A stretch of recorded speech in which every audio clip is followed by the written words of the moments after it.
The Wigner's friend test is a thought experiment which, simply put, tries to disprove objective reality by aiming to confirm the possibility of having two separate realities exist at once.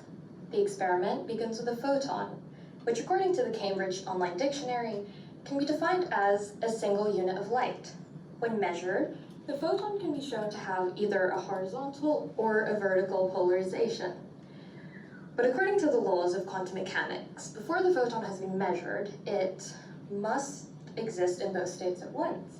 It is considered to be in superposition, since neither possibilities can be proven or likewise disproven without measuring it first. Wigner imagined having a friend in a separate lab measuring the photon whilst Wigner observed from afar.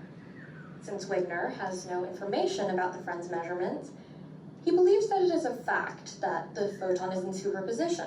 However, this fact of his implies that no measurements have taken place, when in actuality, they have. The friend could even tell Wigner that a measurement has taken place.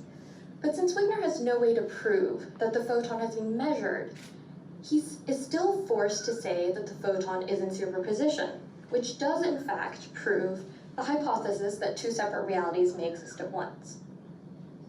Now, the takeaway from this experiment is that, well, apart from the fact that it proves that the nature of the universe allows multiple observers to experience different realities, of course, is that it shows how the truth isn't always what we perceive it to be. I wouldn't go as far to say that everything in life is subjective. However, enough things could be that it would make a difference.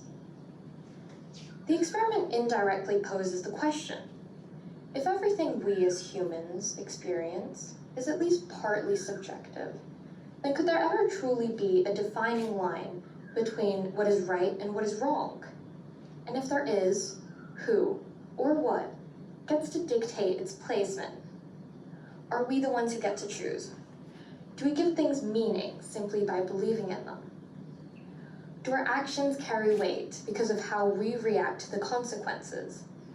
Or was there already a difference before we had evolved enough to pose ourselves the very question? My theory is that for an action to be deemed morally right or wrong, there must be a baseline, a standard, something to compare all other actions to in order to determine the degree to which it is either morally right or wrong. Now, there are two ways of looking at this.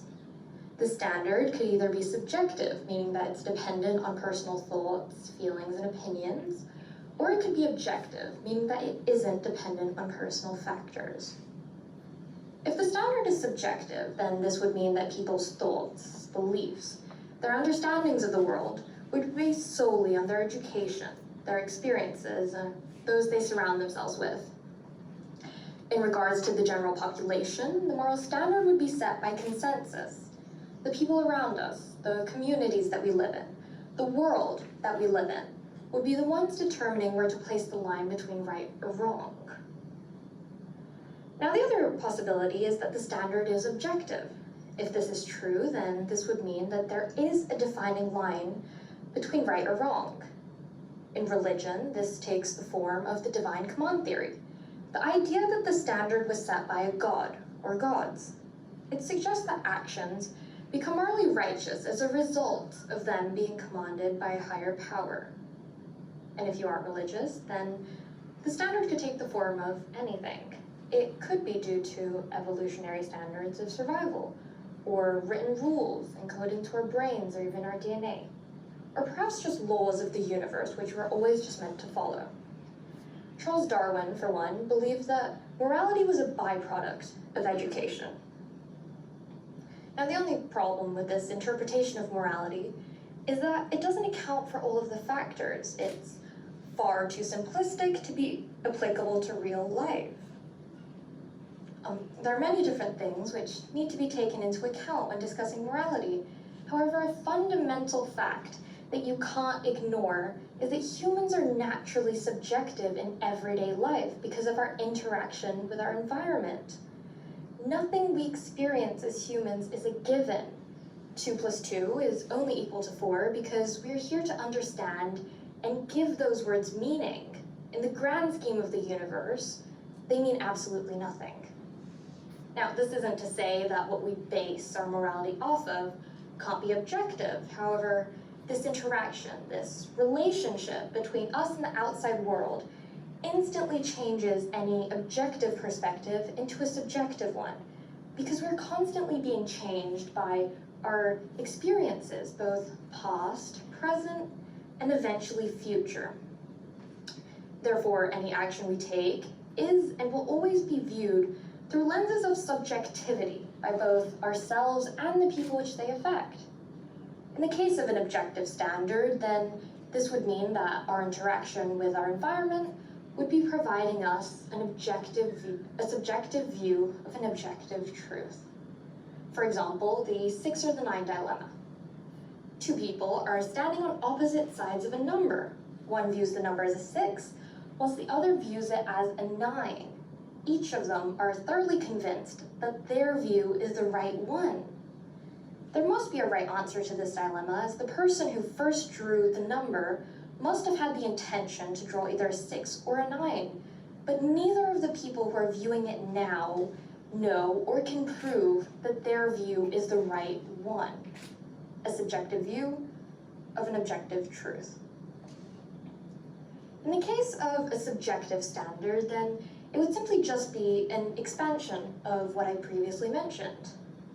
When a group of individuals with their own ideas and their own moral standards find a common ground on their respective subjective views, then that group of subjective opinions would become an objective reality for that particular time and situation. This would mean that objectivity could never exist in absolute. Viewed in this way, objectivity is dynamic, prone to change due to reforms in public opinion over time. According to this theory, what is viewed as moral or righteous in this day and age would be seen in a completely different light, perhaps less than 100 years ago. And maybe in 100 years it'll change again. Well, in both, or any cases, the possible subjectivity of everything in life doesn't necessarily mean that everything must be challenged. It doesn't mean that each individual should have an opinion on everything, especially when it comes to subjects which don't affect them in any way whatsoever. Now, this may not apply to all cases, but it will apply to the majority. When individuals are grouped under matters such as gender identity, religious beliefs, or sexuality and such, which in principle don't affect anyone outside of their own community, then those individuals should be the only ones allowed to have an opinion on those shared identity or beliefs. And those who aren't in that community shouldn't get to interfere with those opinions, unless they begin to affect them, of course. But who knows? It's not like there's a way to prove that anything I've said is true. Everything in life depends on your moral standards, where they come from and how they can be changed. A fully objective system doesn't account for factors such as how 100 years ago what was viewed as moral or right would be seen in a completely different light now. Additionally, as beings with a conscious mind, we are constantly being changed by our actions and our experiences and the reality which we participate in. It wouldn't be realistic to say that there are a set of moral rules which we have to follow in order to be deemed a good person. On the other hand, a fully subjective system, completely dependent on the dominant culture in that day and age, would be going too far. A moral system completely on one side or the other isn't realistic, because nothing is ever that simple. Morality is far too complex to be defined by a simple set of rules, and I think that once you understand that, it'll make things a lot easier the next time you find yourself questioning the thoughts or the actions of either you or your peers. Thank you.